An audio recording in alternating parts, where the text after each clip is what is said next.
Lisa was home alone, enjoying a quiet evening. The house was eerily silent, with only the occasional creak of the wooden floorboards breaking the stillness.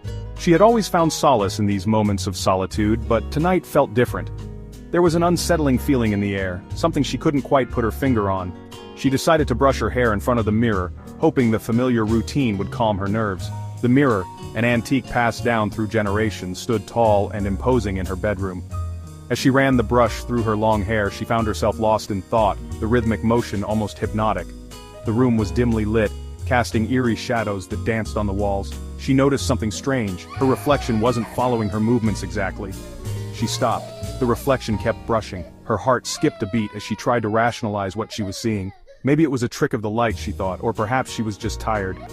Her heart pounded as she slowly raised her hand, testing the reflection. To her horror, the reflection smiled. But Lisa hadn't. It was a sinister smile, one that sent chills down her spine. The reflection's eyes seemed to bore into her soul, and she felt an overwhelming sense of dread. She wanted to look away, but she was frozen in place, unable to tear her gaze from the mirror.